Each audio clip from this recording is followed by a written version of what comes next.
திருச்சிற்றம்பலம். என்னாளுடைய சிவனை போற்றி, எந்நாட்டவர்க்கும் இறைவா போற்றி. அனைவருக்கும் வணக்கம். ஆணி மாத பலன்கள் பத்தி பார்க்கலாம். இந்த மாதம் ஃபர்ஸ்ட் என்னென்ன கிரகங்கள் மாறுறாங்கன்னு பாத்துக்கலாம். செவ்வாய் தன்னுடைய சொந்த வீட்டுல இருந்து 6ஆம் தேதி ரிஷப வீட்டுக்கு போறார். ஆட்சி பலத்துல இருந்து மறுபடியும் தன்னுடைய ரிஷப வீட்டுக்கு போகிறார். அடுத்தது பாருங்க, சூரிய பகவான் அவர் மிதுனத்திலேயே இருக்கார். புதன் தன்னுடைய சொந்த வீடாக இருக்கக்கூடிய அதே இடத்துல இருக்கிறார். புதன் மட்டும் 15ஆம் தேதி பாத்துட்டீங்கன்னா வக்ரகிரி அடைகிறார். உங்க ஜாதகத்துல புதன் வக்ரமாக இருந்தால் மிகப்பெரிய ஜாக்பாட் யோகம் அப்படிங்கிற இந்த மாசம் உண்டு. அடுத்தது குரு பகவான் ஆட்சி பலம் பெற்று ஜூன் 1ஆம் தேதி வந்தாச்சு. இப்ப சுக்கிரனோட சேர்ந்து அங்க பயணப்பட போகிறார்.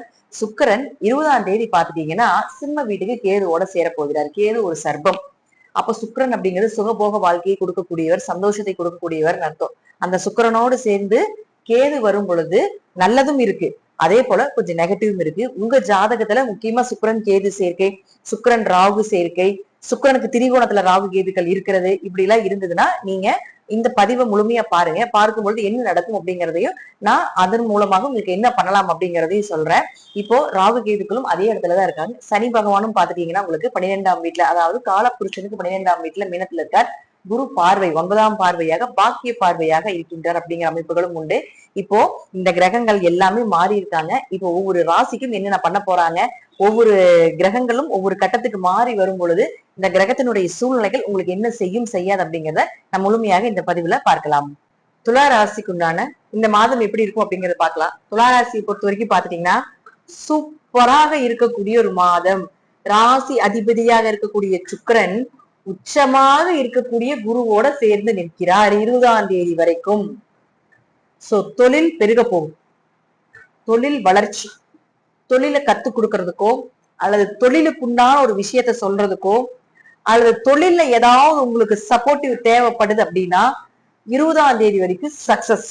20ஆம் தேதி வரைக்கும் அது எல்லாமே கிடைக்கும். யார வேணா போய் பாருங்க, உங்க தொழிலுக்காக நிச்சயமா வளர்ச்சி உண்டு. மறு பாதைக்கு போக போறீங்க.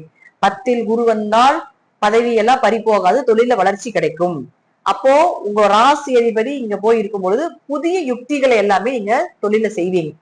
புதுசு புதுசா கண்டுபிடிப்பீங்க. தொழிலை எப்படி வளர்ச்சி பண்ணலாம், யாரை பார்க்கலாம், இதுக்கு என்ன செய்யணும் அப்படிங்கிற சிந்தனைகள் எல்லாமே ஓடிக்கிட்டே இருக்கும்.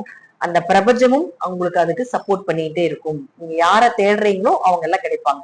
தொழில் அருமையா இருக்குங்க, இதுல எந்த மாற்று கருத்துக்கு இடமே கிடையாது. அவரே 8ஆம் அதிபதியாக குருவோட இருந்தால் விபரீத ராஜயோகங்கள், திடீர் அதிர்ஷ்டங்கள், திடீர் பண வரவு, இதெல்லாம் சூப்பரா இருக்க போகுது. குழந்தைகளுக்கு உண்டான குடும்பத்துக்கு உண்டான சேஃப்டி அமௌண்ட் சேர்த்த போறீங்க. அது இன்சூரன்ஸா இருக்கலாம், எஸ்ஐபியா இருக்கலாம், அதே போல பாத்தீங்கன்னா ஹெல்த் இன்சூரன்ஸா இருக்கலாம், போஸ்ட் ஆபீஸ்ல சேர்த்துறதா இருக்கலாம், ஒரு சீட்டு போடுறதா இருக்கலாம். ஏதாவது ஒரு விஷயத்த 8ஆம் இடங்கிறது மறைந்த நிறைந்த பொருள், மறைந்த நிறைந்த பொருள் அப்படின்னு சொல்லுவோம். அப்போ பிற்காலத்தில் யூஸ் பண்ணக்கூடியது, அதாவது மறைத்து வைக்கக்கூடியது எல்லாமே 8ஆம் இடம் தாங்க. அப்ப நீங்க யாருக்கும் தெரியாம இந்த அமௌண்ட் சேர்த்துனீங்கனாலும் சரி, அல்லது இதெல்லாம் ஒரு சேஃப்டி அமௌண்ட்னு சொன்னாலும் சரி, அது எல்லாமே இந்த மாசம் பண்ணுவீங்க. ஜாக்பாட் மாசம் சூப்பரா இருக்கும், நம்பிக்கையா இருக்கலாம். அதே போல 2 மற்றும் 7ஆம் அதிபதி செவ்வாய் போய் 8ல இருக்கு, ஆனாலும் 2ஆம் இடத்தை பார்த்து பண புழக்கம் சூப்பரா இருக்க போகுது. பணம் சார்ந்த விஷயம், அதே போல பாத்துட்டீங்கன்னா பணம் கொடுக்கல் வாங்கல், இதுல எல்லாமே சூப்பரா இருக்க போகுது. ஆனா 7ஆம் அதிபதி 8ல போய் இருக்கிறப்போ செய்ய வேண்டிய ஒரே விஷயம்னா திருமண சார்ந்த விஷயத்த மட்டும் கொஞ்சம் கவனமா இருங்க. கணவன் மனைவிக்குள்ள மட்டும் கொஞ்சம் கருத்து வேறுபாடுகள், தேவையில்லாத பேச்சுக்கள், தேவையில்லாத வம்பு வழக்குகள் வர்றது, பேசிட்டு அதுக்கப்புறம் பார்த்துட்டு இப்படி ஆகி போச்சு அப்படி ஆகி போச்சுட்டு மறுபடியும் புலம்புறது, இதெல்லாம் வேண்டாம். இந்த மாசம் துளாராசிக்காரங்க கொஞ்சம் கணவன் மனைவி பிரிவினைகளோ அல்லது சுப பிரிவினைகளாக கூட பிரிவாங்க. ஏன்னா குருவோட சுக்கிரன் இருக்கிறதுனால கணவர் வேலைக்காகவோ மனைவி வேலைக்காகவோ ஏதாவது கொஞ்சம் வெளிநாடோ வெளியூரோ போறது, கொஞ்சம் வெளியெல்லாம் போயிட்டு வரதுக்குண்டான வாய்ப்புகள் இதெல்லாமே ஏற்படுத்தி கொடுப்பார் அப்படிங்கிற அமைப்புகளும் உண்டு. சோ அதனால 2ஆம் இடத்தை பார்க்க பண குறைபாடுகள் இல்ல, பண தட்டுப்பாடுகள் இல்லை. பட் இருந்தாலும் கொஞ்சம் கவனமா இருந்துக்குங்க அப்படிங்கிற அமைப்புகள் உண்டு. அடுத்தது பாருங்க, புதன் உங்க ஜாதகத்துல யாருன்னு பாத்தீங்கன்னா 9 மற்றும் 12ஆம் அதிபதி. 15ஆம் தேதி வக்கரத்துல இருக்காரு. 9ஆம் அதிபதி 9ஆம் வீட்டுல இருக்கிறது யோகம்.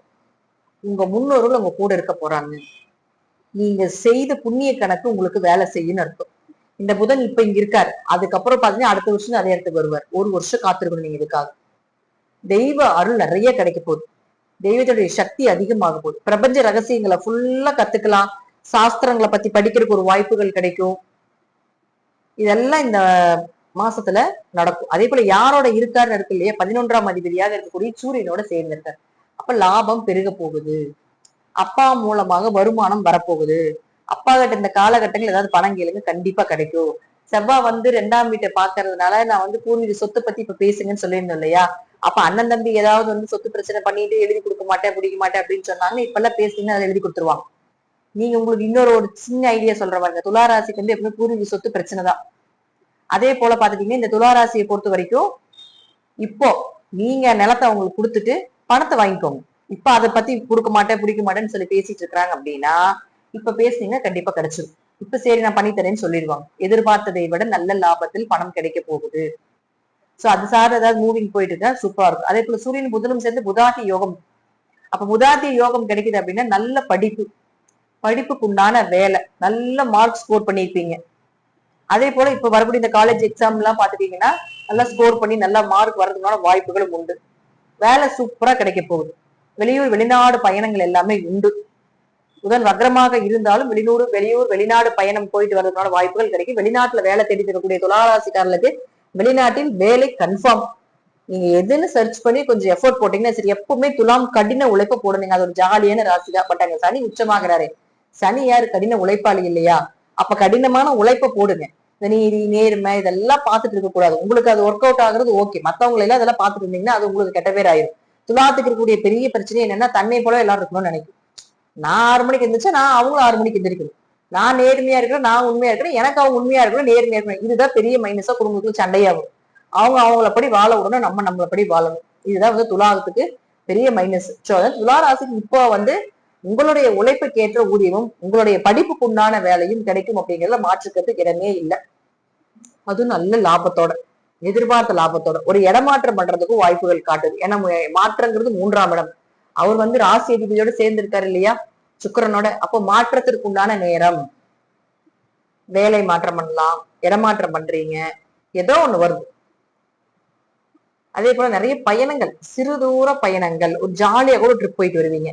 வீட்லயே இருந்து போர் அடிக்குதுங்க, வேலைக்கு போய் போர் அடிக்குதுங்க அப்படின்ட்டு கொஞ்சம் ஜாலியா எங்காவது போயிட்டு வரலாம்னா ஒரு 2 நாள் 3 நாள் ட்ரிப் எல்லாம் போயிட்டு வருவீங்க. ஃப்ரெண்ட்ஸ் குள்ள ஜாலியா இருப்பீங்க, சந்தோஷமா இருப்பீங்க. முகத்துல பாத்தீங்கன்னா ஒரு தேஜஸ் தெரியும். ஏன்னா குருங்கிறது லட்சுமி கடாட்சம், குருங்கிறது தெய்வ கடாட்சம், சுக்கிரன்ங்கிறது லட்சுமி கடாட்சம். இதெல்லாம் முகத்துல தாண்டவம் ஆடும். முகத்துல இருக்கக்கூடிய கருமை இதெல்லாம் வெளியே போயிடும், கெட்டதெல்லாம் வெளியே போயிடும். தெய்வ கடாட்சம் பொங்க போகும். உடம்புல இருக்கிற நோய் நொடிகள் எல்லாமே விலக போகுது. நல்ல மருந்துகள் மருத்துவர் கிடைக்க போறாங்க. சில நாள்ல நீங்க பட்ட கஷ்டத்துக்கு எல்லாமே ஒரு வீண் விரயங்கள் வந்து ஆகாம ஒரு நன்மைகள் கிடைக்க போகுது. இப்ப பண்ணக்கூடிய விரயம் உங்களுக்கு சேஃப்டியாக போறதுக்கான வாய்ப்புகள் உண்டு. சோ இதை விட துலாத்துக்கு வேற என்ன நல்ல நேரம் வரும் இந்த வருஷத்துல? இந்த வருஷத்துல மிகப்பெரிய யோகமான நேரம். இதை பயன்படுத்திக்கோங்க. ராசி அதிபதி குருவோடு இருக்கிறப்போ நல்ல பழக்க வழக்கங்கள், நிறைய மனிதனுடைய தொடர்புகளோடு தெய்வமே கூட இருந்து துணை இருக்கும்.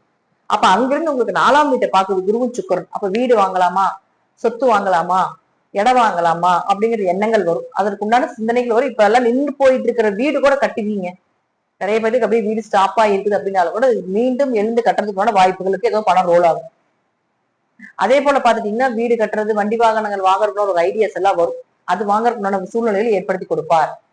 அதுல எந்த மாற்று கருத்து இல்லை.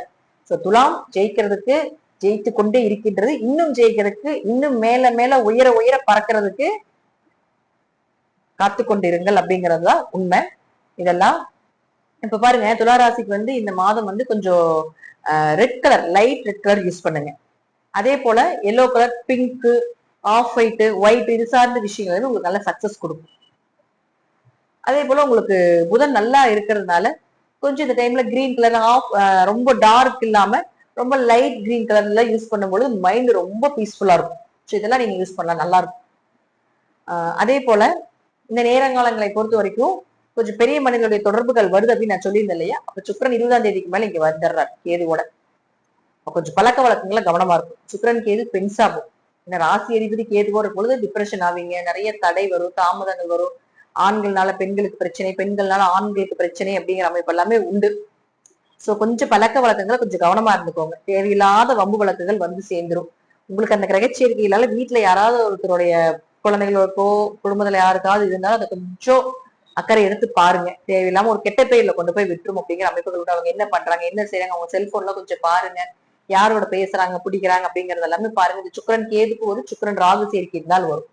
சோ இதுல கொஞ்சம் கவனமாக இருந்து கொள்வது நல்லது அப்படிங்கிற அமைப்புகளும் உண்டு. இதற்கு வந்து துளாராசிக்காரர்கள் மேக்சிமம் துர்க்கை, காளி போன்ற உக்கர தெய்வ வழிபாடுகள் பண்ணும்போது இதனுடைய தாக்கம் கொஞ்சம் குறையறதுக்கு வாய்ப்புகள் உண்டு அப்படிங்கிற அமைப்புகளும் உண்டு. நன்றி. மீண்டும் ஒரு நல்ல பதிவில் சந்திக்கலாம். திருச்சிற்றம்பலம், தில்லையம்பலம், ஸ்ரீ நரசிம்ம தேவி சரணம்.